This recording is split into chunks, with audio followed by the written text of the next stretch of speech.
Muy bien, muy buenas noches. Pues como habíamos quedado y conforme a los talleres que les hemos estado compartiendo, pues ya prácticamente de aquí a diciembre tenemos una serie de temas correspondientes a lo que la Organización Panamericana de la Salud y la Organización Mundial de la Salud, pues en su momento derivan en su calendario anual. Y pues bueno, hoy toca que hablemos sobre un tema importante que, por lo que hemos revisado, pues ha tenido diferentes cambios en su normatividad, que son los cuidados paliativos. Y obviamente pues un tema importante también porque a lo largo de los años, desde que estamos a ver, desde que inició ya a tener una formalidad más significativa esta parte, pues bueno, empieza a tener diferentes cambios. Pues ahí les invitamos a que nos ayuden a compartir, comentar si tienen algunas dudas o alguna situación que tenga que ver con el tema. Y pues recordarles que al finalizar, pues bueno, les estaremos compartiendo ahí los datos para que puedan solicitar su constancia. Y pues ya más tardar en 24 a 48 horas, pues se las estaríamos haciendo llegar una vez concluido este, esta charla, ¿no? Entonces, bueno, les presento a las dos personalidades que hoy nos acompañan en esta conferencia del día de hoy. Por un lado tenemos al licenciado Elliot, que ya nos ha acompañado en otros temas, tanto de los diplomados de neonato, de gineco, y pues bueno, que ha estado muy participativo en estos temas. Y a uno de los compañeros que el día de hoy, pues, se integra con nosotros, es especialista en rehabilitación física, Héctor Josué Herrera Ayala, que además es director del Centro de Rehabilitación Física y Deportiva Redentor. Entonces, les doy la palabra para que sean ustedes mismos quienes se presenten y después continuamos ya de fondo con el tema. Adelante, Leo. Muy bien, muchas gracias. Gracias, maestro. Agradeciendo una vez más el que me hayas permitido continuar con estas sesiones de educación continua que como bien lo mencionas, se han estado impartiendo constantemente, pues con la intención y la finalidad de dar a conocer pues puntos importantes que con el paso del tiempo se ha dejado a un lado por cuestiones de tiempo, por cuestiones de desconocimiento, y pues bueno, me da mucho gusto estar nuevamente aquí con ustedes, y sobre todo en temas de importancia como el que vamos a hablar el día de hoy. Y como ya lo mencionó el maestro Víctor, me presento, soy el licenciado Elliot, soy licenciado en enfermería, actualmente trabajo para el ISSSTE como personal operativo. Ok, muchas gracias, y le cedo la palabra al licenciado Héctor. Hola, ¿cómo estás? Muy buenas noches. La verdad es que es muy grato haber recibido la invitación de este maestro. Enhorabuena por estos espacios y por mantener el calendario de la OMS y de las organizaciones que nos marcan. La verdad es que es muy importante el mantener esta series de capacitaciones y de charlas amenas donde podemos nuevamente encontrar puntos de vista diferentes e interdisciplinarios como el tema que hoy vamos a ver. Mi nombre es Héctor Josué Ayala, soy especialista en rehabilitación, soy actualmente director del Centro de Rehabilitación Redentor. Ya tenemos 13 años allá en el municipio de Chalco, dándole a la rehabilitación, egresado del Instituto Nacional de Rehabilitación el Instituto Nacional de Rehabilitación allá de Xochimilco, por la UNAM, y pues allá andamos dando lata. Estoy también trabajador de base del ISSSTE en el servicio de nefrología, y pues aquí andamos. Muy Perfecto. bien. Pues enhorabuena que podamos empezar. Me voy a permitir a presentar las diapositivas. Y pues les digo, el tema del día de hoy, pues en específico, pues es cuidados paliativos, ¿no? Una parte que trasciende, y ahorita vamos a ir tocando a lo mejor algunos puntos en específico desde la parte, cómo es que la parte de rehabilitación también juega un tema muy importante, pues en los cuidados paliativos, porque no siempre vamos a estar dirigidos a enfermedades terminales o crónico-degenerativas con agregados. Antes de llegar a ese punto, pues obviamente también pueden llegar a situaciones importantes, ¿no? Bien, pues ¿qué son los cuidados paliativos?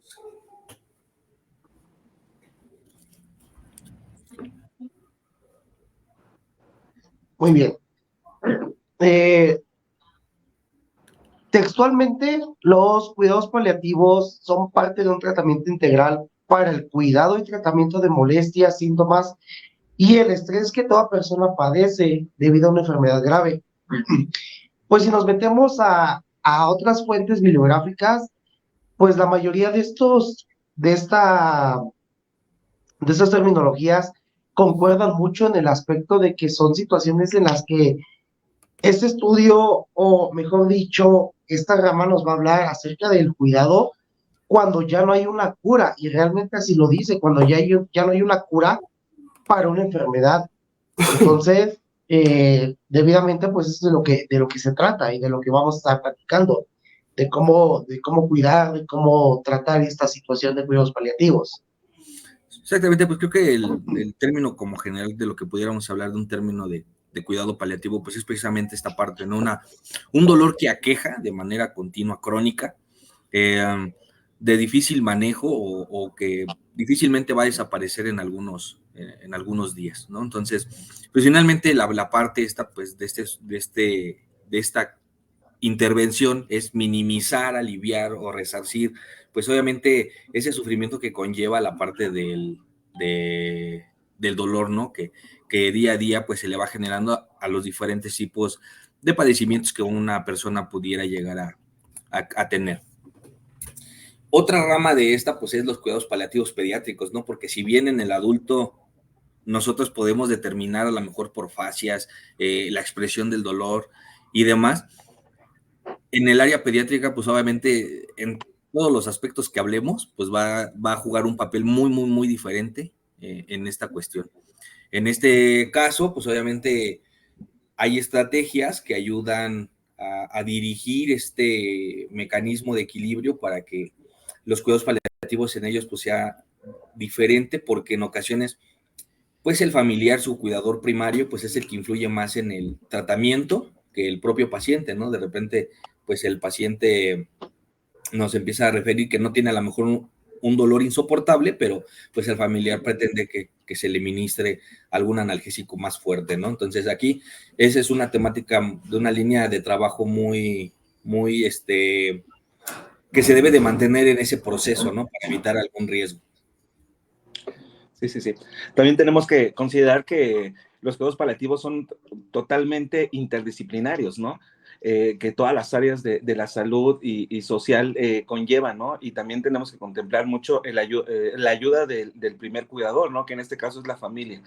Nosotros como personal de rehabilitación y digamos, por el expertise que hemos tenido y la transformación que se ha venido dando en los años que hemos estado manejando debido a las enfermedades crónico-degenerativas, los cánceres, nos hemos estado dando cuenta que la rehabilitación está tomando un auge mucho, mucho, muy importante dentro de todo este tema, ¿no?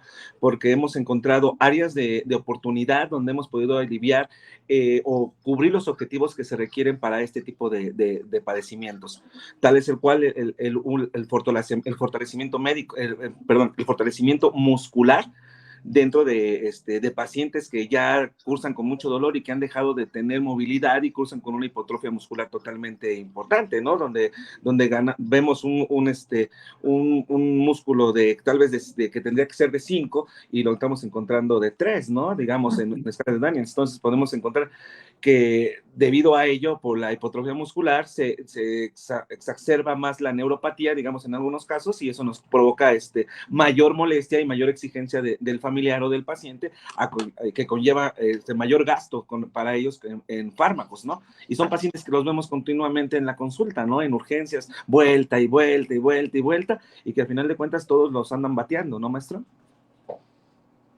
Así es, realmente y por eso digo, es muy diferente esa línea que marca de un adulto pues a un pediátrico, ¿no? Y por eso es que hacen esa especificación muy concreta. Y fíjate que eso nos lleva a la parte de la familia y los cuidados paliativos, la trascendencia que va a tener su participación en este tratamiento. Digo, no es cuidar una dieta, no es cuidar un proceso de rehabilitación de uso de muletas, bastones o demás, sino es el hecho de la participación en el manejo de un dolor, porque no necesariamente siempre se va a aliviar con medicamento, ¿no? Y lo vemos, principalmente tocando un punto importante en la parte de los pacientes con cáncer, cuando recién son diagnosticados, pues vemos que hay 20, 30 de familiares al pendiente, ¿no? Pero conforme va pasando el tiempo, terminan quedando dos, básicamente los de mayor contacto. Cuando son niños son los papás, y cuando en el caso que son adultos, pues normalmente es la pareja o algún familiar muy, muy, muy directo. Entonces se va desvaneciendo ese sostén familiar que les ayuda a sobrellevar pues estas cuestiones, ¿no? Y muchas de las veces pues eso es lo que trasciende más en el uso exacerbado de los fármacos para el control. Muy bien. Estaba viendo un video que me compartió el maestro Víctor y lo estaba relacionando también con el ámbito escolar. En la escuela hablamos mucho de un término muy, muy peculiar que se llama holismo u holístico. Haciendo y recapitulando la cuestión del holismo, nos habla que es aquel trato que la gente que se le tiene que dar a la gente biopsicosocial, pero además también espiritual. De acá hablamos de lo biológico, de lo psicológico, de lo social y de lo espiritual, ¿ok?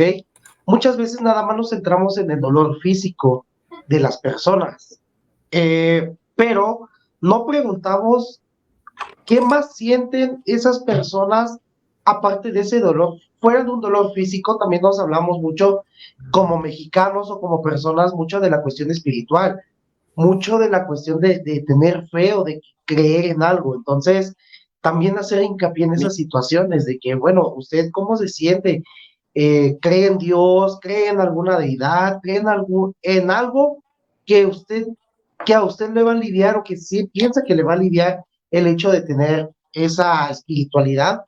Entonces, sí también no dejarnos guiar por esas cuestiones viscerales y también enfocarnos más en lo espiritual.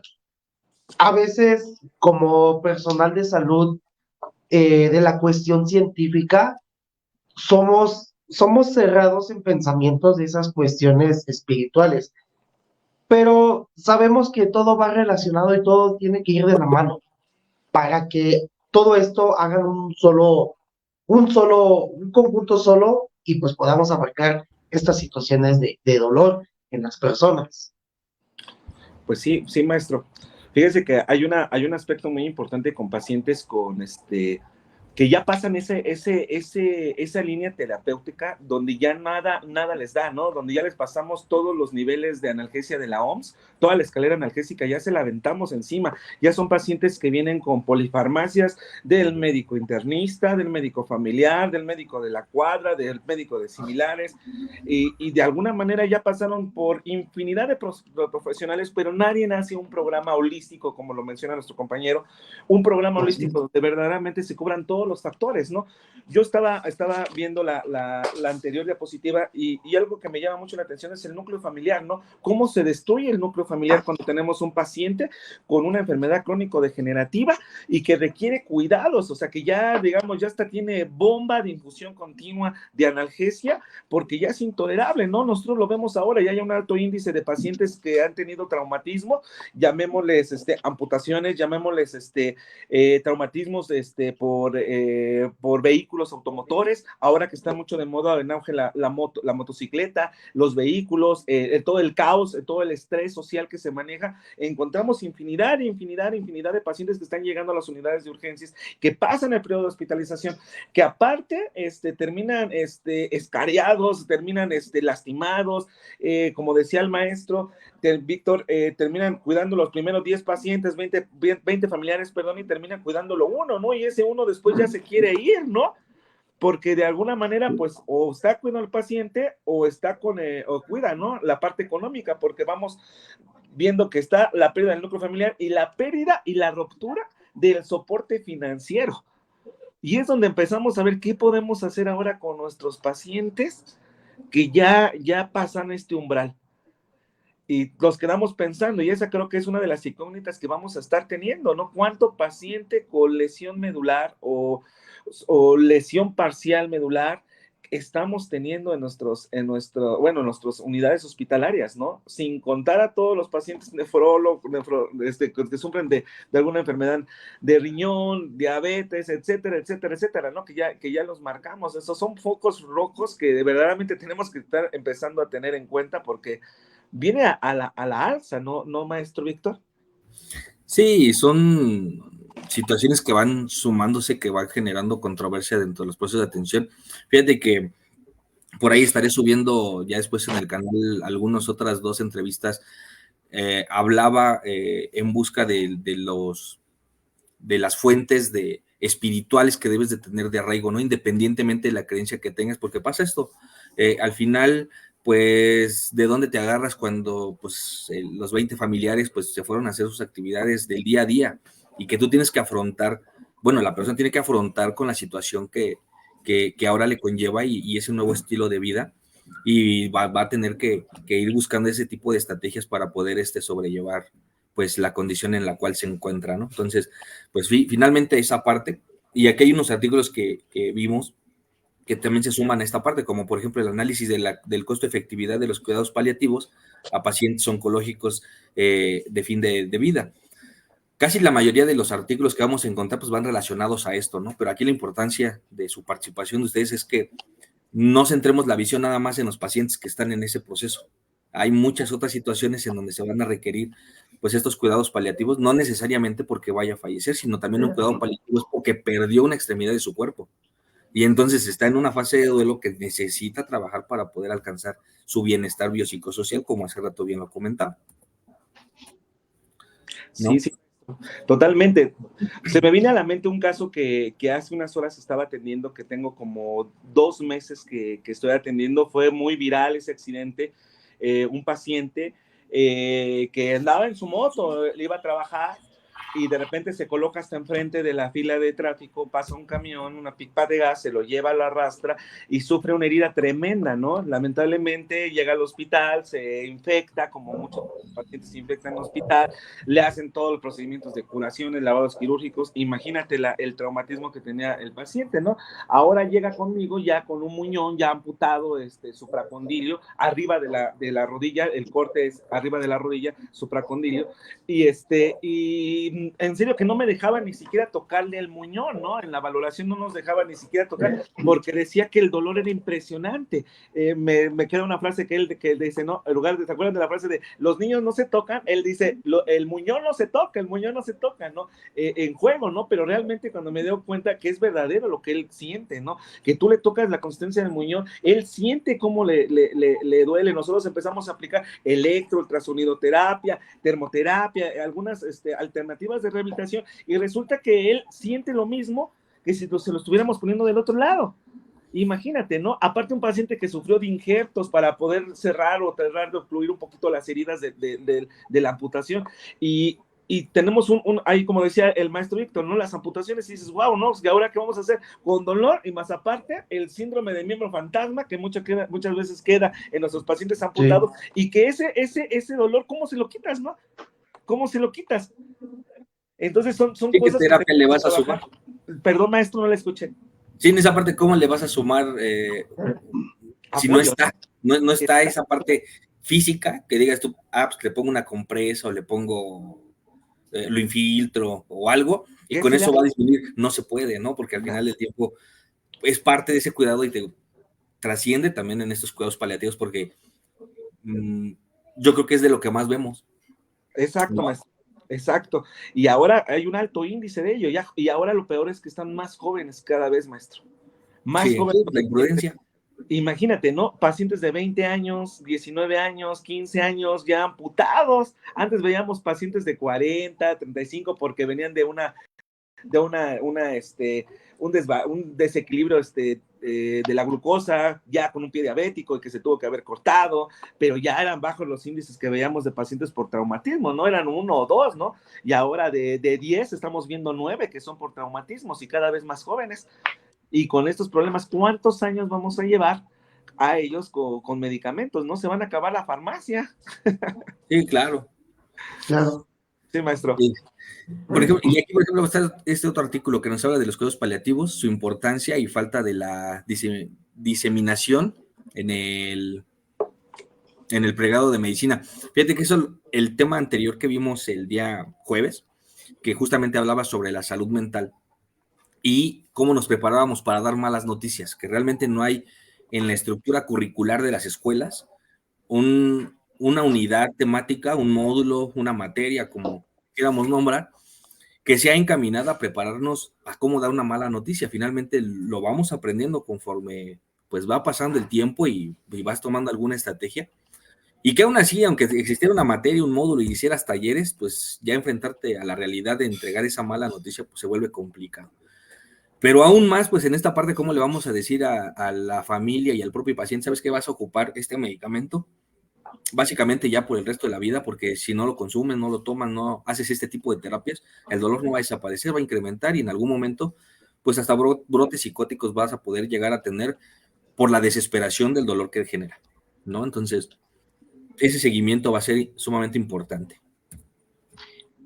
Sí, y sí estaría como importante recalcar esta situación, maestro, como mencionas, efectivamente no hay una materia una materia curricular en la que lleve el personal de salud para poder dar noticias de esta índole, ¿no? Porque pasa lo mismo con las prácticas. Nosotros vemos la teoría, pero es muy distinto poderlo llevar a la práctica. Entonces, ya encontrarnos en un escenario de esta magnitud, pues sí cambia todo el contexto.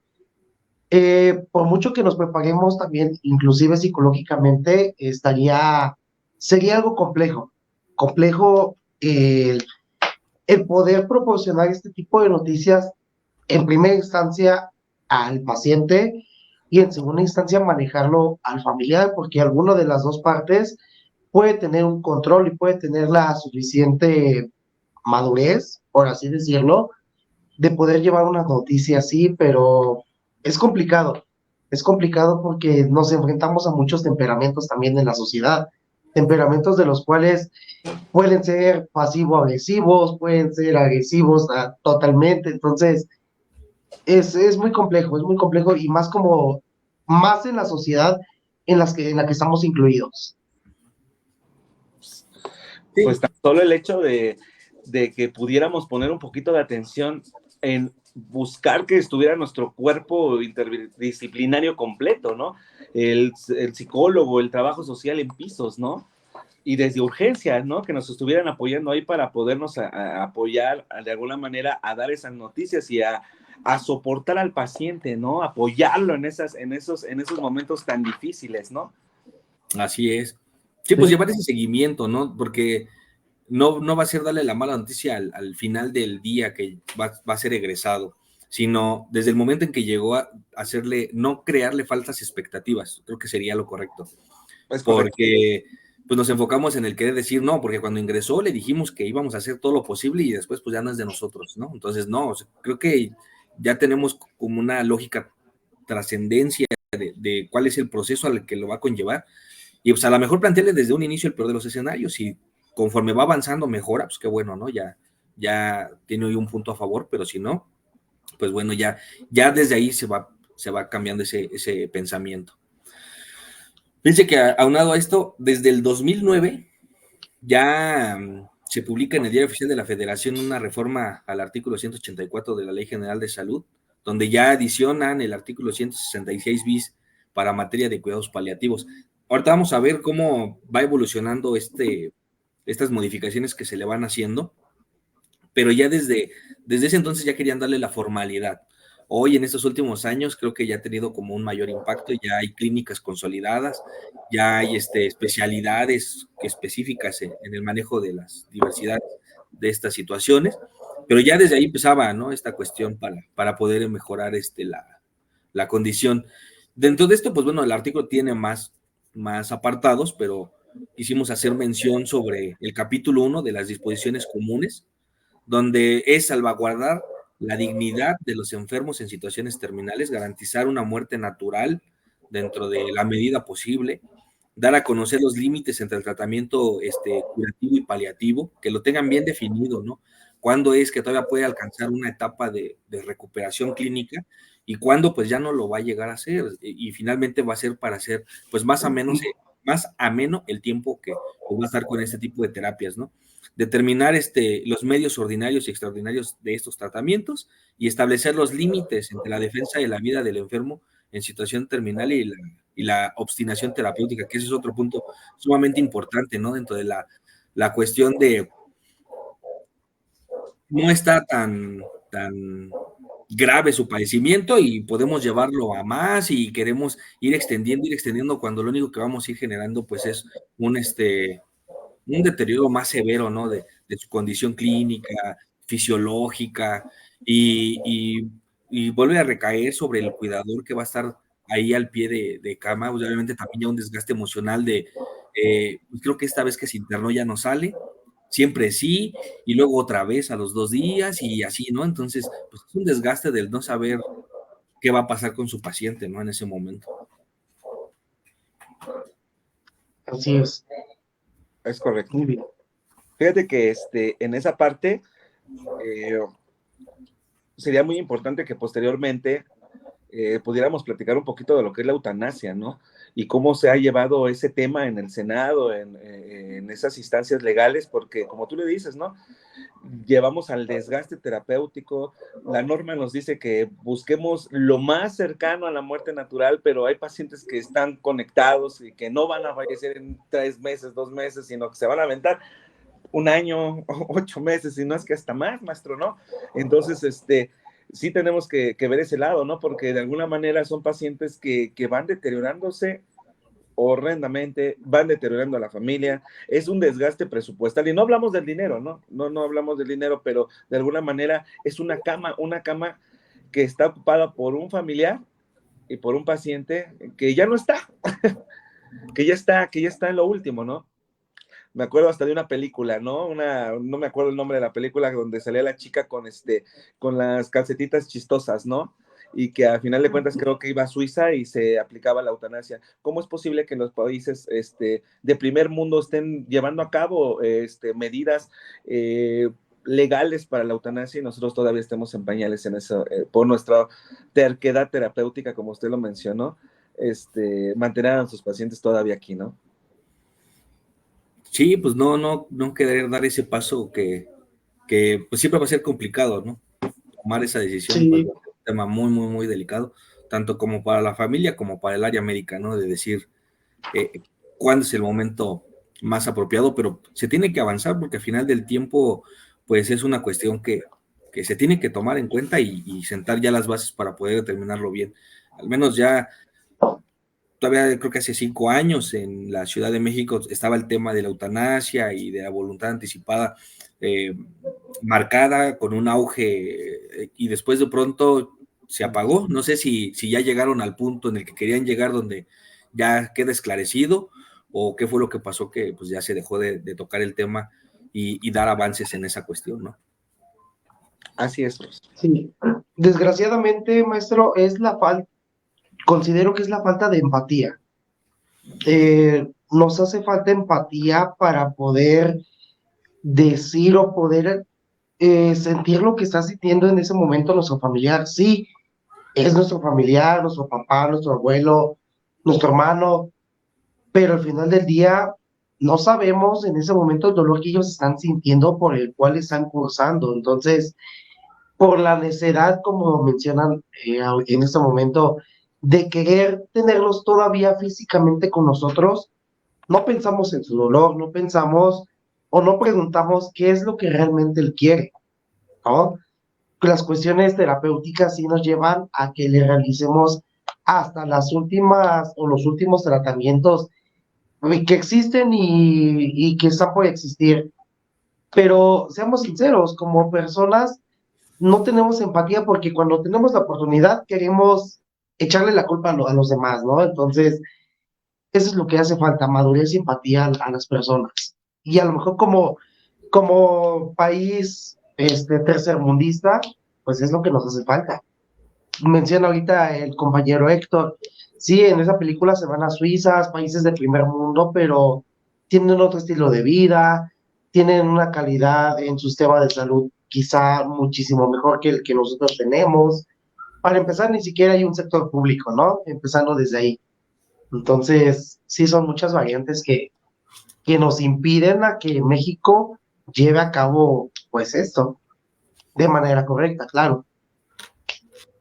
Sí, pues tenemos que ir trabajando en eso. Fíjate, justo esta imagen que tenemos sobre ya lo publicado en el Diario Oficial de la Federación, y pues viene desde ahí, ¿no? Desde lo que hablamos, desde el 2009, donde decretan la reforma adicional a la Ley General de Salud. Posteriormente, en el 2014, ya hacen la implementación de la norma oficial mexicana 011 con criterios para la atención de enfermos en situación terminal a través de cuidados paliativos. Después, en el 2014, pues le hacen una modificación y ya lo suben al Consejo de Salubridad General para declararlo como la obligatoriedad, ¿no? En el manejo. Posteriormente, después en el 2016, pues ya se crea una nueva adición a esa parte, y en el 2018 vuelven a remodificar pues estos aspectos, que digo, ya después de ahí como que empezó a mantenerse ya en stop la parte de los cuidados paliativos. Habría que esperar a lo mejor en futuros meses, a lo mejor pues vuelven a tener alguna otra modificación con respecto a la experiencia que obviamente se vaya teniendo, ¿no?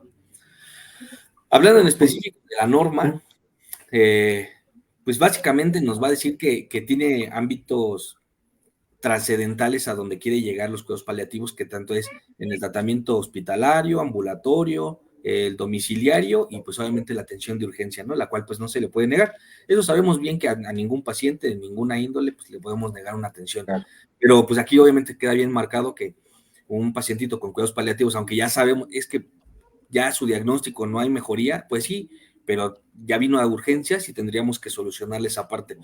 Aquí mi participación de esta es en el ámbito hospitalario. La primer escenario que me llegué a encontrar con una atención ya que terminó en la defunción del paciente, ya tenía años con los procesos y la evolución en ese entonces estaba del VIH-Sida, que no había una gran herramienta como ya la tenemos hoy. Estamos hablando ya hace más de 12 años, 14, y me decía que tenía mucho dolor, ¿no? Entonces ya tenía 3 analgésicos fuertes para lo que en ese entonces había, y pues dijo, bueno, pues vamos a ver qué hacemos. Voy con el médico, oiga, ¿qué cree que sigue teniendo dolor la paciente? A ver, vamos a agregarle otra cosa. Voy, se lo administro. Ahorita regreso, déjeme, voy a tomar algunas sábanas, yo creo que le vamos a cambiar. Salgo, regreso y ya no tenía actividad, ¿no? Entonces, pero al final del día, pues ahora lo veo de esta manera, pues digo, bueno, por lo menos no se fue con dolor en sus últimos momentos, ¿no? Le pasé el analgésico y, oiga, ya se le quitó el dolor, sí, ya me mejoró, ya el estómago ya no me duele, pues, ojalá ya me lo puedan dejar porque sí me disminuyó bastante el dolor. Perfecto, ahorita regreso, 5 minutos tal vez fue lo que me tardé en ir y regresar, y digo, pues finalmente aparte, pues es eso, ¿no? Digo, de otra manera, pues dijéramos, pues ya le va a tocar, ya ahí déjala, ¿no? Pero no es la idea. Entonces, pues esa parte, pues en la cuestión hospitalaria, pues hasta la medida de lo posible, pues tenemos que tratar de cuidar, pues esa integridad, ¿no? Y que esos últimos momentos, pues al menos sean de calidad con respecto a su padecimiento que está cursando. Así es. Fíjate, maestro, que nos damos cuenta que en las unidades, y lo vi desde la especialidad, cuando cursamos en el Instituto Nacional de Rehabilitación y cuando roté en varios institutos y varios hospitales, pues nos dábamos cuenta que la unidad de cuidados paliativos o unidades de control del dolor, si no me recuerdo que así se llamaban, pues nada más funcionaban en horarios normales, mañana y tarde. Y ya en la noche no teníamos pacientes con dolor crónico, ¿no? Con que llegaban a urgencias, ¿sabes qué? Me duele mucho, no, pues espérese, pues ya sabe su medicamento, se tiene que ir al otro día a formar porque, ¿y qué cree que no tiene su cita, no? ¿Qué pasaba con esos pacientes? Nos lleva a otro punto, ¿no, maestro? ¿Cuántos pacientes se han suicidado por ese punto, profesor? Maestro. Sí, y es que así hay muchas situaciones, ¿no? Donde pues es que nada más se contempla pues la parte del mañana y tarde, ¿no? Y la tarde a veces si bien te va, pero obviamente toda la carga de todas las acciones resolutivas está en el matutino. y ya lo demás, pues hay como le puedas ir solventando. Entonces es otra cuestión que debe de existir pues en las 24 horas del día, ¿no? Sí, como si en las noches no hubiera dolor, ¿no? O estuviera o se mitigara al 100%, ¿no? Entonces, Y pues como va a sí, estar sí, sí, dormido, pues ni le va a doler.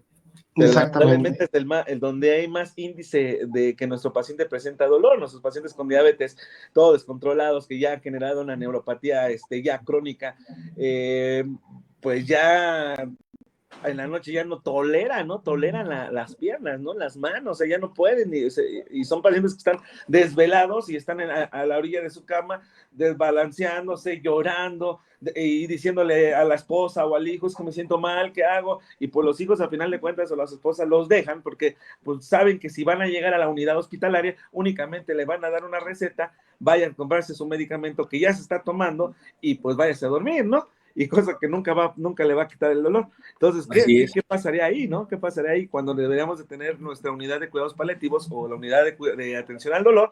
Y tal vez, si es dolor neuropático, pues tal vez un poquito de electroterapia, una compresita de calor, o mínimo ahora sí que, pues a pedirle a Dios que nos quite el dolor, ¿no? Como decía el hermano, ¿no? Sí, Sí, y suele aumentar o incrementar los índices derivado también de que, obviamente en el día ve más gente, convive con más personas, hace más actividades, y a lo mejor quiera que no, pues se tiene que levantar a caminar. Pero pues obviamente llega la noche, empieza a disminuir los niveles porque hablando tanto en lo hospitalario como en lo domiciliario, pues llega la noche ya todos más tenues, ya no hay tanta actividad, ya no hay tanto ruido, y pues a lo mejor en el transcurso del día, ante todo lo que tenía que vivir, pues se le pasaba, se le olvidaba, ¿no? De alguna manera que tenía esa dolencia, pero llega la noche cuando ya todo está callado y se vuelve a acordar, que le vuelve a doler y no hay actividad que le ayude a distraerse, ¿no? Entonces, pues al final del día, pues es donde más se van a presentar este tipo de casos. Pero hago el comentario de que pues van a pensar que no hay, en la noche no se requiere porque pues, el paciente va a estar dormido y no lo es, No ¿no? lo O sea, es así. no va a pasar. Pero también ahí, maestro, tenemos un punto muy específico, ¿no? Nuestro plan de alta que nosotros debemos de darle a nuestros pacientes, ¿no? Señor, ¿qué tiene que hacer en estos momentos? La mayoría de mis pacientes que me dicen, ¿sabes qué? Tengo insomnio, Josué, no puedo dormir porque tengo el dolor o tengo el problema del síndrome del miembro fantasma, o ¿sabes qué? La posición de que me acuesto, la lumbalgia se me acrecenta, definitivamente el dolor es más agudo porque estoy acostado, no me muevo. Yo les menciono, ¿no? ¿Sabes qué? Te vas a parar y vas a hacer un plan de ejercitamiento terapéutico para que mitigue el dolor, ¿no? Y yo hablaba con una psicóloga, le mencionaba ese tema, yo le preguntaba, ¿cómo ves esta parte que estamos manejando? Y nos decía, es que sí, porque de alguna manera usted ya distrajo el dolor, como tú dices, en el día ve gente. Y yo le digo a mis pacientes, ¿sabes qué? Hay dolor, haz ejercicio, muévete. Y ya te vas a cansar y te vas a poder dormir. Tal vez vas a tener del 100% que tenías del dolor, tal vez un 30, 40% vas a mantener, porque son nuestros pacientes que aprenden a vivir con dolor, lamentablemente. Sí, pues sí. Muy bien.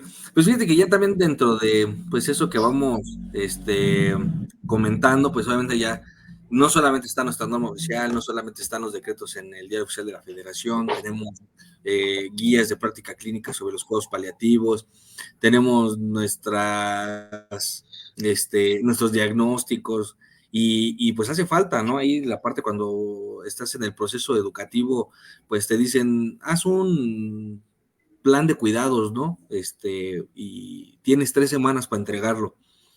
Y ya lo vas detallando y vas, pero la realidad es que cuando llegas al área laboral, pues tienes que hacer un plan de cuidados por paciente, te tocan 10 y antes de tu turno debes de acabarlos, ¿no? Entonces, ya si trabajas de lunes a viernes y pues ya tienes que hacer 50 procesos, ¿no? Entonces, ya no se vuelve tan sencillo, obviamente llega un punto en el que ya te haces un poco más hábil, pero por otro lado, pues también entre esa carga pues, lo terminas dejando y no se genera un buen plan de alta, ¿no? A veces todavía hoy el plan de alta de enfermería es pues se va con dieta blanda, no coma picante, no tome café y, o sea, leemos esas indicaciones que van al reverso de su hoja, pensamos que eso es nuestro plan de alta, ¿no?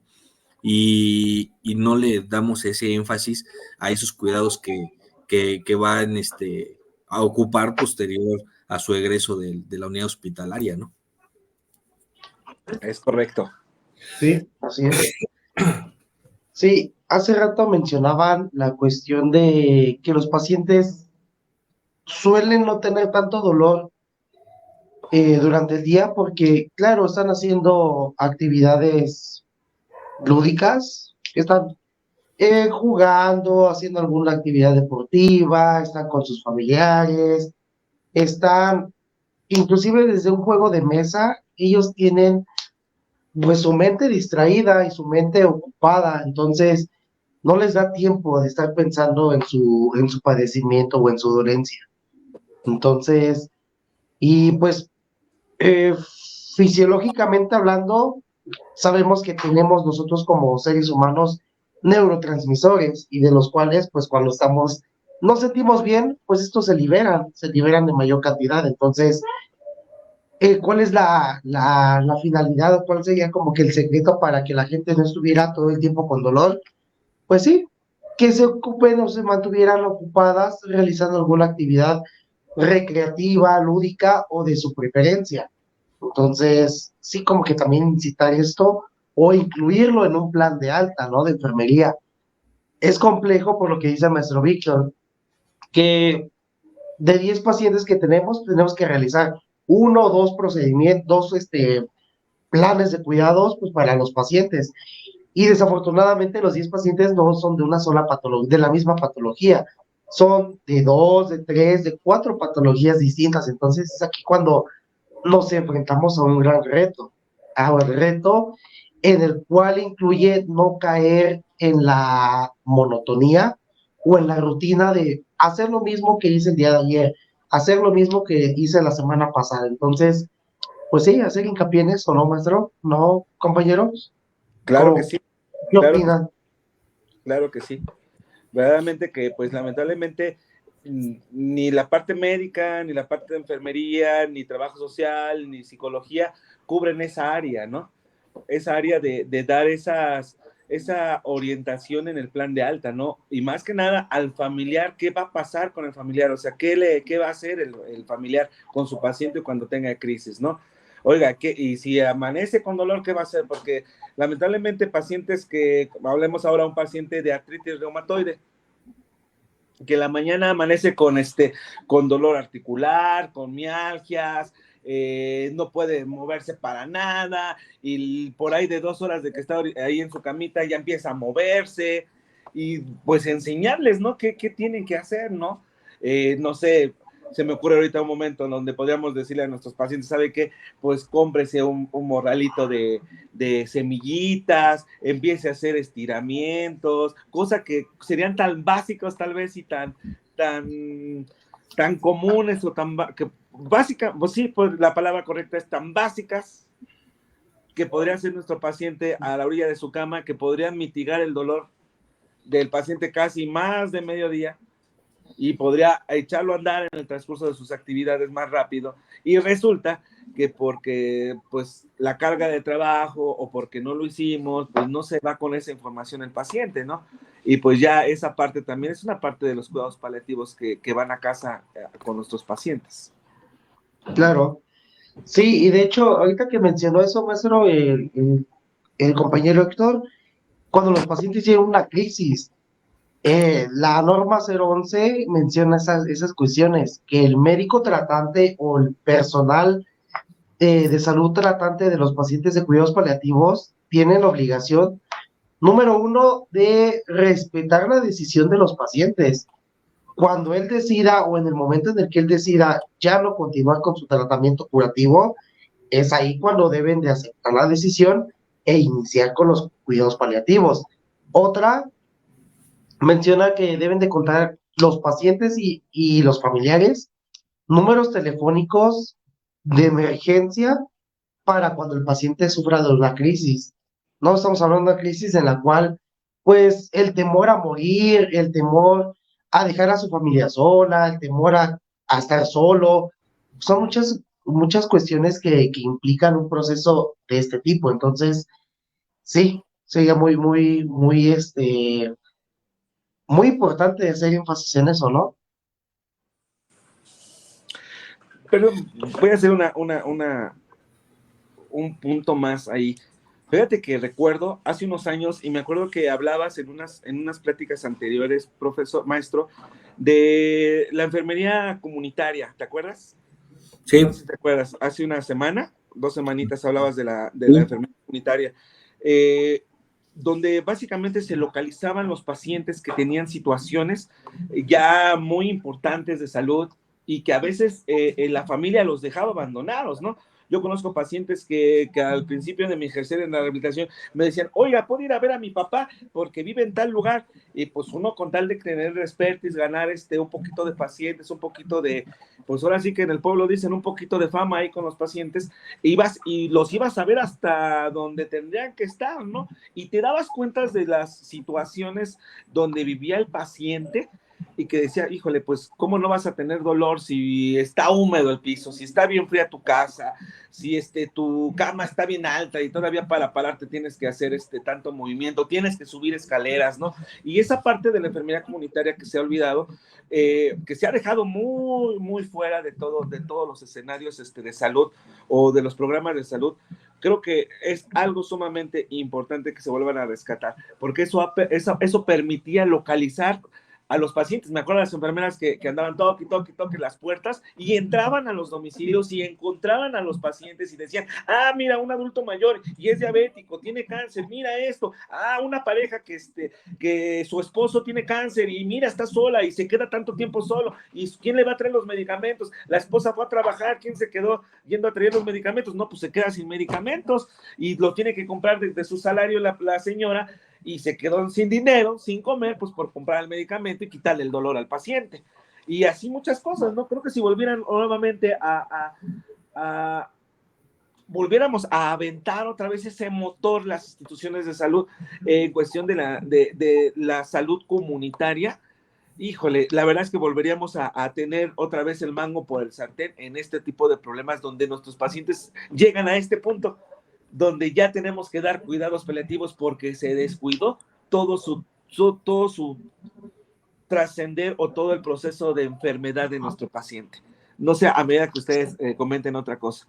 No, exactamente, fíjate que en más de un escenario, en más de una ocasión, pues he hecho mención a esa parte donde el impacto de la enfermería comunitaria ha perdido auge. Esperemos que ahorita con esta nueva iniciativa que entra a aparecer a inicios del siguiente año, donde enfermería en tu casa o salud en tu casa, algo así se llama el programa, Sí. pues bueno, pueda rescatar nuevamente esa parte, pero pues es ambicioso de ya estar ahorita en ceros, de donde ya las campañas de vacunación desaparecieron, si bien era para la aplicación de la Saving, para la polio, y después desaparece porque ya va combinada, pero en esas campañas te dabas cuenta y encontrabas y detectabas necesidades reales en cada una de estas comunidades, que al término después de la campaña, pues la enfermera que estaba en campo, pues ya se daba un espacio para irla a visitar posteriormente, ¿no? Y atender la parte que se le encontraba o se quejaba. Hoy, pues esto ya no es así, ya se ha perdido, y sí, es indispensable poderlo retomar. Y como bien dices, ya tiene un tratamiento bien establecido, tiene un plan de alta bien hecho, pero ahora ¿qué falta? O compra su medicamento o come, ¿no? Sí. Se apega a su tratamiento o atiende las necesidades de su familia, ¿no? Y entonces, pues va a estar en esa balanza al final del día, y entonces, aunque tenga una buena descripción del plan a seguir, pues en ocasiones no se va a llevar a cabo porque pues va a poner en balanza, pues mejor me aguanto, o mejor me pongo a hacer otras cosas, o aprendo a vivir con el dolor. O sea, no me ha dejado de doler, pero ya llegó un punto en el que me acostumbré porque pues tengo otras prioridades, y pues ya no llevo el apego al tratamiento, ¿no? O sea, también esa es la realidad, como bien lo comentas, le damos un plan de seguimiento, pero pues vemos que el lugar en donde vive pues está en desnivel, que las escaleras están sumamente inclinadas, o sea, diversas factores que pueden conllevar a que cuando lo vuelvamos a ver en su En su siguiente consulta, pues bueno, el apego no fue el Idóneo. que esperábamos, o el avance no está tan marcado, pues porque finalmente se va encontrando pues bajo estos aspectos, ¿no? Es una realidad. Es correcto. Sí, quiero mencionar dos cosas importantes, ahorita retomando ya todo lo que mencionaron. Uno, eh, ahora con lo del IMSS, el famoso IMSS Bienestar y la unificación del sistema de salud, mencionan que ya le van a dar este auge a lo que es el primer nivel de atención, justamente con este programa que ahorita va a salir con el de salud en tu casa. Bueno, no que va a salir, ya está aplicado, lo realiza en lo que es salud pública. Pero ahorita hace unas horas estaba viendo las noticias que van a lanzar una convocatoria nacional justamente para reclutamiento de personal de salud para este programa específicamente. Uh-huh. ¿Por qué? Porque ya lo mencionaron, se ha perdido totalmente no le han dado la importancia que tiene que ser a la salud pública. Por eso tantas enfermedades, por eso tantas complicaciones y por eso tantas secuelas. Dos, a nivel licenciatura, también ya no están incluyendo una parte fundamental de la salud pública en la cuestión de licenciatura en enfermería, que es el poder realizar diagnósticos situacionales. Si a estas alturas van a una universidad X de aquí aledañas, de enfermería y privadas, no saben lo que es un diagnóstico situacional, no saben cuál es la tarea fundamental o la tarea principal que tiene que realizar la enfermera comunitaria. Entonces, es algo que ha hecho por muchos años y efectivamente era como la enfermera conocía a su comunidad, conocía cómo estaban contempladas las familias, conocía cuántos integrantes había, qué enfermedades tenía, pero hoy en día desafortunadamente se ha dejado por muchas situaciones y una de ellas es por el desconocimiento a las nuevas actualizaciones que tenemos hoy en día. Hoy tenemos herramientas y el uso de la inteligencia artificial que mucha gente todavía se niega a este cambio, pero es un cambio inevitable que puede ser utilizado para mal, sí, pero también lo podemos utilizar para hacer el bien. Entonces, es eso, el temor a las nuevas experiencias o a los nuevos conocimientos. Fíjate que sería importante, perdón maestro, sería importante volver a ver si verdaderamente las universidades todavía tienen la especialidad en salud pública. Recuerdo que en algunos años atrás la especialidad de salud pública en la ENEO se cerró por la falta de matrícula que había dentro. Ahora, vamos a hacer un programa de salud pública sin especialistas de salud pública cuando hemos arrojado y vomitado personal o especialistas que son dirigidos al tratamiento, no a la prevención. Entonces ahí es donde decíamos, wow, ¿qué vamos a hacer, no? Porque está muy padre que abran todo ese abanico de posibilidades, pero si nuestro personal que va a ir a tocar la puerta no sabe hacer un diagnóstico situacional, no sabe lo que va a ir a encontrarse ahora sí que en los domicilios, en las colonias, pues ahí es donde tenemos que ponernos a pensar, ¿no? Porque van a encontrar pacientes que tienen escalas de este tamaño, que ya cubrieron toda la parte del sacro, van a encontrar pacientes que están en sillas de ruedas con lesiones musculares, con bolsas de colostomía y listomía, en silla de ruedas, con sondas Foley, todas echadas a perder, ya todas infectadas, con muñones maltratados, o sea, tenemos que buscar esa parte, ¿no? O sea, ¿qué va a pasar? Porque son los pacientes de los cuales estamos hablando ahorita en cuidados paliativos, son los que están allá sufriendo sin necesidad o no teniendo ese conocimiento o esa atención de salud de los cuidados paliativos. ¿Qué va a pasar, no? Entonces, se oye muy bonito, ¿no? Se oye muy bonito, pero será ver cómo lo llevan a cabo, ¿no? Pero, sí, pues cómo lo aplican, porque en algún momento, en sexenios pasados, tenían ese programa de salud en tu casa o al medio en tu casa, algo similar. Sí. Pero sí, salud con Ángel, ¿no? Salud con Ángel, aquí en la Ciudad de México. Al final del tiempo fracasó porque no hubo ese seguimiento como tendría que ser, porque, o sea, tiene que haber una vinculación entre los tres niveles, ¿no? O sea, yo reincido en esa parte. A ver, tengo un paciente que llegó a urgencias por una lesión, ya estuvo hospitalizado, se le resolvió el problema, egresas a casa, pero el centro de salud lo tiene que ir a visitar. ¿no? Y tiene que estar al pendiente de ese apego, pero más sin en cambio, pues no, o sea, y lo podemos ver, otro ejemplo tan claro como en un centro de salud se les caduca vacuna porque no hubo población para aplicársela, pero en el centro de salud de al lado, o sea, la siguiente estación que tenía, les faltó, o sea, les faltó población por vacunar, ¿no? Entonces, no hay esa triangulación de la información para pues poder generar esos cambios de buena práctica y que tengan un mejor impacto. Con esto les quiero decir la preguntita. Normalmente siempre hablamos o enfocamos las sesiones al paciente, al familiar, pero en este caso yo quisiera hacer la pregunta de ¿cuál sería la vivencia del cuidado paliativista o tanatológico que a lo mejor, digamos, no tenemos la especialidad, pero lo ves incursionado dentro de la carrera, pero desde el punto de vista de nosotros quien lo aplica, ¿no? O sea, ¿cuál es ese mecanismo de fortalecimiento que debe de tener la persona? Porque yo estoy aplicando ese cuidado paliativo, ¿no? Entonces, ¿por qué la pregunta? Porque en muchas de las ocasiones el familiar se va a acercar y me va a decir, oiga, y con eso sí va a mejorar, ¿no? Pues a lo mejor mejorar no, pero le va a ayudar a descansar, al menos se lo vamos a aplicar y al menos 1 o 2 horas va a poder tener un sueño recuperativo, ¿no? Sí, Porque continuo. le va a permitir poder descansar físicamente un poco más a base de la molestia que ha tenido, ¿no?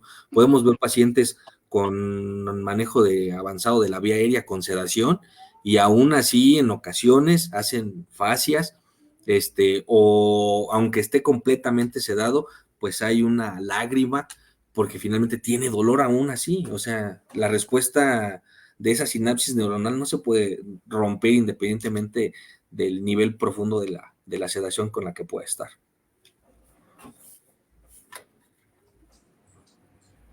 Adelante. Muy bien. Estaba con respecto a eso, sí debemos de tener mucho conocimiento en ese manejo del dolor con este tipo de terapéuticas. Estaba leyendo también el costo-beneficio, como lo mencionábamos al inicio de la presentación.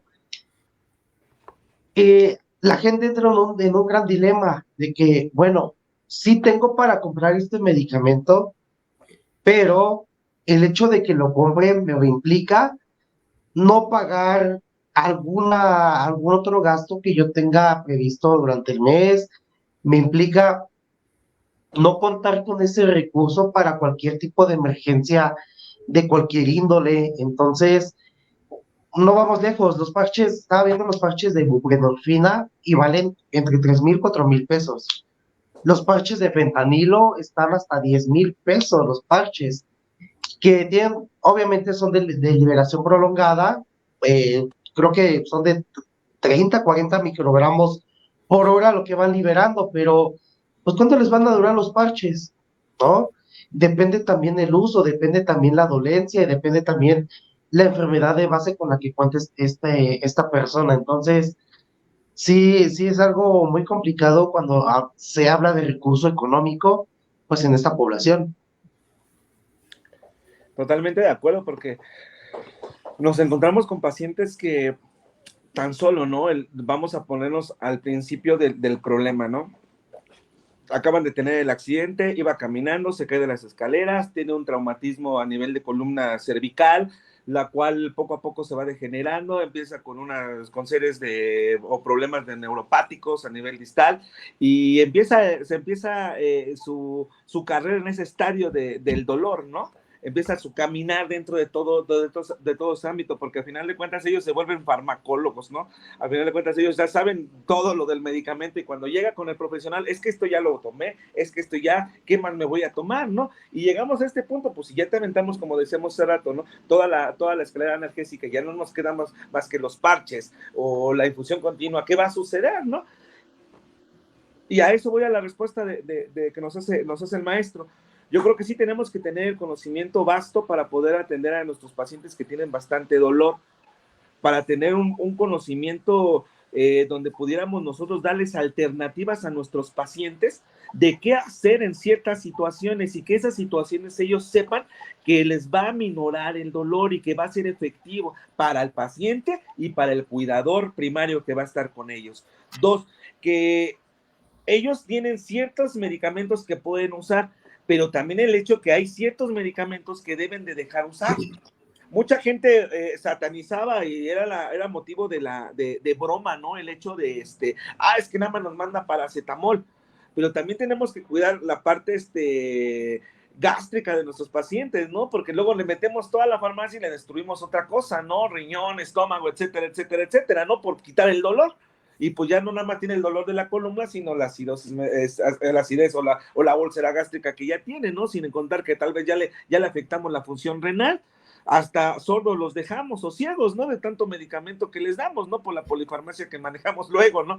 Y pareciera broma, pero es lo que pasa, ¿no? Y ahora, ¿qué podemos hacer con nuestros pacientes? Si ya tenemos todo ello. Yo les digo, satanizaban el paracetamol, pero hablabas de algo muy importante, sino la parte psicológica. Si nosotros le damos una justificación correcta, le damos un cuidado paliativo, ¿sabe qué? Se tiene que comprar esto, esta compresita, mire, vamos a enseñarle a usar un electroestimulador, porque tal vez no tiene los 300 pesos, 700 o 1000 pesos que llegan a ver, no sé, de costes de terapia física, no tienen la lana, pues tal vez orientarlos a que tengan que comprar un pequeño estimulador, que eso les va a ayudar a liberar, a descontracturar, a amenizar o mínimo a distraer el dolor, ¿no? Con una terapéutica, con un método terapéutico. Entonces, eso le va ayudando a nuestros pacientes de alguna manera a disminuir la ansiedad, y la ansiedad, al disminuirla, va a disminuir la cantidad de dolor que tiene nuestro paciente, pero necesitamos esa información. ¿Qué profesional de salud es el que va a atender a ese paciente que está en ese punto, ¿no, maestro? No, compañero, ¿qué tipo de profesional? Si es médico, si es enfermero, si es trabajador social, si es fisioterapeuta, si es psicólogo, trabajo social, o sea, ¿qué hay? ¿Qué profesional de salud es el que va a tener ese contacto con ese paciente para poder llegar a tener una orientación correcta a nuestro paciente, ¿no? Y una enseñanza de salud.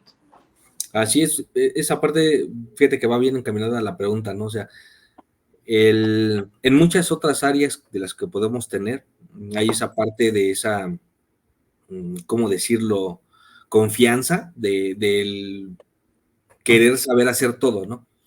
Pero en este tema en específico, pues sí, aparte de que tienes que saber, al menos lo esencial en los cuidados paliativos, saber en qué momento dirigirlo con la persona apropiada y correcta que le vaya a dar solución y seguimiento a su situación, porque en el querer abarcar, pues finalmente pasa esto, ¿no? Una sobreexposición a un fármaco, una sobredosis inclusive, ¿por qué no? Y al final, pues, ¿quién va a querer tener la responsabilidad? Entonces, si detectamos que hay alguna situación de estas, pues obviamente dirigirlo de manera inmediata y en el momento correcto al lugar en el que tiene que ir, ¿no? Con la persona que tiene que ir y que le va a sumar y para resolver este tipo de cuestiones. Pues sí, en efecto, eso. Entonces, bueno, no sé si tengan alguna otra, creo que tocamos parte de lo esencial sobre los cuidados paliativos. Obviamente por ahí ponían en los comentarios que hay una falta de apego por parte de las autoridades, no hay suficiente personal para las clínicas las 24 horas, y que hace falta mejorar la cultura en esta parte. Pues sí, hace falta mejorar la cultura entre todos, tomarla con seriedad, el manejo de este tipo de padecimientos y el tratar de englobar pues todo lo que conlleva, ¿no? De lo físico a lo psicológico, pues en estos aspectos que muchas de las veces también juega un papel muy importante en el quererse salir de su realidad y pues eso lo lleva a querer un consumo más de algún. Sí, claro que sí. Pues fíjate que hay enterarnos también como profesionales de salud de las nuevas líneas terapéuticas que se van dando, ¿no? Lamentablemente hace una semana, hace 15 días, no recuerdo bien, un paciente me decía, no es que mi mamá, ¿qué crees? Que ya fue con el quiropráctico, ya fue con el fisioterapeuta, ya fue con el internista, con el ortopedista, con el médico general, y todos me dicen una cosa distinta, y llego contigo y me dices otra cosa distinta. ¿A quién le hago caso, no? Y ya gasté contigo, ya gasté allá, ya gasté acá, ya gasté allá y más para allá, ¿no? Ya hasta fueron con el brujo.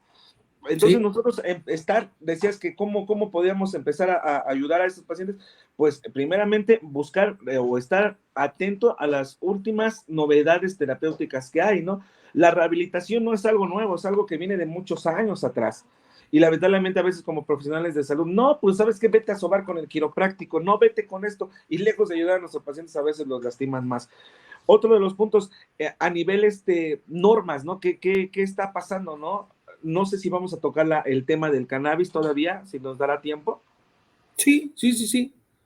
Pues imagínate, todavía el uso que tenemos ahora, ¿no? Que tenemos esa oportunidad de usarla, todavía no está totalmente, eh, digamos, regulado todo ese tema, ¿no? No sé qué es lo que vayamos a presentar en esa parte, pero que es una parte fundamental. A mí en el ejercer de la rehabilitación, el uso de gotitas de CBD, que son totalmente legales, me ha ayudado mucho a la miorelajación de los pacientes, ¿no? Entonces, eso es un punto importante para que tocar, ¿no? Y que los compañeros también estemos atentos a esos avances, ¿no? Legales y de las vías farmacológicas que podemos usar este tipo de químicos, ¿no? Sí, claro, son situaciones que se van incluyendo, que pues sí, digo, si hablábamos que nos hace falta evolucionar como personas y como sociedades para el comprendimiento de estos padecimientos, pues estamos en otro nivel todavía muchísimo diferente para el uso clínico correcto de la cannabis, ¿no?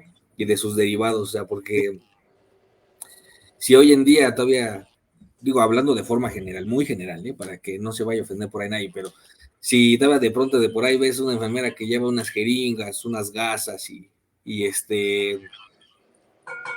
algún furosemide, por decir algún medicamento, entre su bolsa porque se le olvidó, ya cuando se empiecen a dar como estos lineamientos del uso más regulado sanitariamente para esos procesos, no sé, interrogante de qué pasaría con esos medicamentos, ¿Qué va ¿no? a pasar, no? ¿Qué va a pasar ahí? Entonces, sí, es un tema, pues que sí va a tener que ser muy, muy, muy regulado cuando ya empiece a formar parte de un surtimiento de receta hospitalario o al menos de las clínicas que lo vayan a conllevar, ¿no? No sé, desconozco si actualmente ya haya institutos o unidades médicas que basen tratamiento a base de esto y cuál sea su forma regulatoria y de control, pues para que no haya una fuga de los mismos, ¿no? Claro, claro, claro que sí. Pues si no me recuerdo, por ahí de noviembre, si no me recuerdo, del 2020, fue donde se aprobó la iniciativa de ley del uso lúdico de la cannabis, ¿no? Entonces, creo que vamos por buen camino, porque en países de primer mundo, verdaderamente se está usando este tipo de ayuda para nuestros pacientes con dolor crónico, ¿no? Y que ha dado una ayuda terapéutica sumamente importante y que nos ha ayudado a que nuestros pacientes no caigan en esa desesperación y en esa quiebra financiera y en ese desastre familiar, ¿no? Porque como decía nuestro compañero, ¿no? A final de cuentas, destroza todo su sistema, ¿no? Todo su núcleo, todas sus esferas biopsicosociales se echan a perder cuando tenemos un padecimiento crónico degenerativo que nos provoca dolor crónico, ¿no? Sí, y pues que exista también, o sea, viéndolo por el otro lado, pues una recuperación económica para quienes los puedan financiar en algún momento, porque pues digo, si lo vemos por el otro lado, pues un crimen, ¿no? Organizado hace negocio de manera ilícita, pues bueno, que también exista la posibilidad de quienes lo puedan hacer de manera lícita para beneficio de las personas, como una farmacia, o sea, finalmente es eso, ¿no? Un medicamento que lejos de algo maléfico, pues se busca un beneficio terapéutico pues para quienes así lo necesiten, porque pues, también es una realidad que en algún momento dado, pues si esas propiedades dentro de todas las que pueda llegar a tener, pues ayuda a que sea de manera benéfica para los pacientes, pues que se utilice y que sea de la mejor manera correcta, ¿no? Hay un estudio que posteriormente voy a tratar de buscarlo para hacérselos llegar, donde habla que en nuestro genoma ya está implantado el gen del cannabis, o sea, pero no es de ahorita, no es de 3 generaciones, 4 generaciones, sino de tiempos muy remotos para poder estar implantado en nuestro genoma, ¿no? Entonces, imagínate desde dónde viene el uso de la cannabis como medida, ¿no? Entonces, hemos ayudado bastante, hemos apoyado, pero sí necesitamos también herramientas que nos permitan las legislaciones poder ayudar a nuestros pacientes más, ¿no? Para que, como decía, nos dicen las normas, ¿no? Que sea lo mejor, cuidándolo, dándole lo mejor a nuestro paciente. Yo creo que también es uno de los puntos que podrían hacer de mucha ayuda para nuestros pacientes.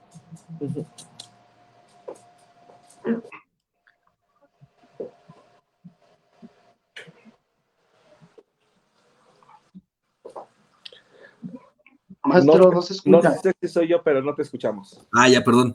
Digo, no sé si tengan algún tema o alguna situación Sí, por agregar, si no, pues digo, vamos cerrando esta. sí, yo, no, nada más como yo, como última aportación, eh, ahorita que están hablando de la formalidad y dar esa regularización a lo que son la cannabis y sus derivados, creo que a pesar de que haya eso, aunque lleven un control estricto, siempre van a haber fugas, fugas en cuestiones de un mal uso o de un mal manejo. Seamos sinceros, como enfermeros tenemos o solíamos o solemos tener guardaditos, ¿no? Que el amlodipino, que el nifedipino, cositas así de este tipo, ¿no? No se debe, ¿por qué? Porque se da un mal uso de los recursos hospitalarios, pero a veces considero que llega a ser necesario por la austeridad que llega a haber en ocasiones en las mismas instituciones. Entonces, eh, a pesar de esa formalidad, se ha visto que hay inclusive enfermeros que luego tienen bajo su poder midazolam, buprenorfina, fentanilo. ¿Por qué? Porque por la cuestión de que no quieren esperar a que el médico le indique a su paciente y posteriormente se lo ponga en infusión. Entonces, sí, a pesar de que hay esta regularidad y formalidad, pueden existir estas fugas que no deberían, pero al final del día van a existir. Eh, ¿Qué otro más? Eso, y también sería agradable que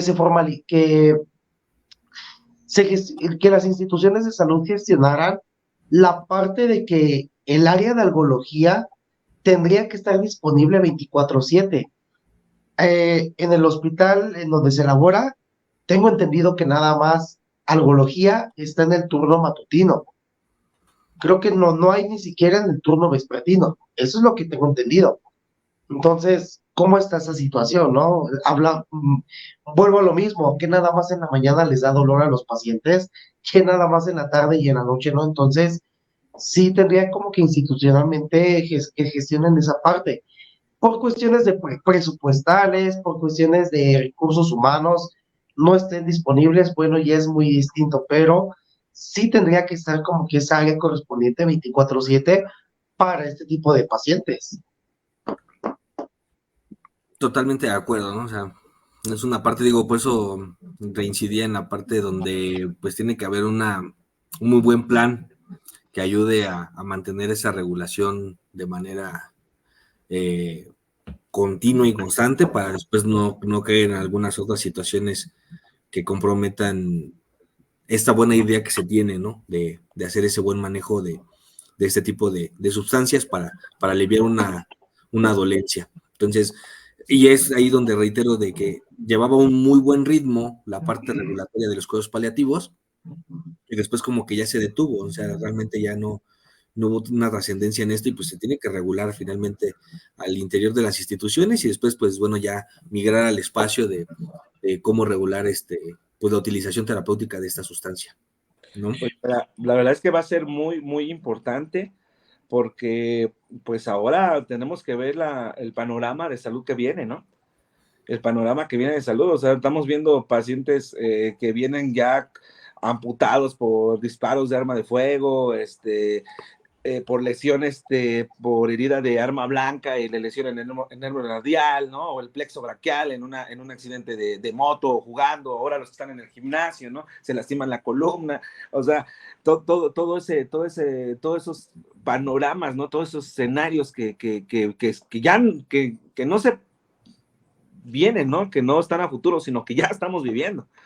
¿Qué va a pasar con todos estos pacientes, no? Por eso les decíamos que en la rehabilitación, entrando a mi rubro, está ganando mayor espacio y que necesitamos mayores profesionales o que se preparen más gente en el área de rehabilitación y que conozcan todas estas, que tengan estos conocimientos para que puedan brindar esa atención a este tipo de pacientes, ¿no? Pacientes que ya nunca van a recuperar la movilidad, pero que van a tener el dolor, que no van a quitar su enfermedad de la diabetes o de la artritis o de la esclerosis, porque tenemos también un alto índice ya de esclerosis múltiple en nuestros pacientes. Entonces, son todas las cosas que tenemos que tener ya en claro, ¿no? Que ya es el estadio en el que estamos jugando, ¿no? Ya estamos jugando con esas bolitas dentro, ¿no? Y apenas nosotros estamos pensando en cargar la mochila para meternos a jugar, ¿no? Entonces, son cosas o puntos importantes que tenemos que empezar a planear ya nosotros como profesionales de salud y empezar a estimular a nuestros compañeros, ¿no? O a nuestro alrededor para poder trabajar en ello. Sí, pues ir haciendo ese cambio de la mentalidad del uso tanto de los fármacos como de lo que conlleva los cuidados, ¿no? Pero pues no es más que seguir trabajando en ello, ir haciendo conciencia sobre los beneficios que esto va a conllevar y pues seguir trabajando en ello. Es correcto. Muy bien, eso. ¿No hay preguntas, por este maestro, o algo? No, ya en los comentarios ya no pusieron más que eso, ustedes que hace rato había mencionado, ya sobre alguna otra cosa, pues bueno, ya no hubo mayor mención. Entonces, pues bueno, si están de acuerdo, pues con esta parte creo que fue muy bueno el acuerdo que de esta charla, ¿no? Un muy buen acercamiento con la comunidad en lo general.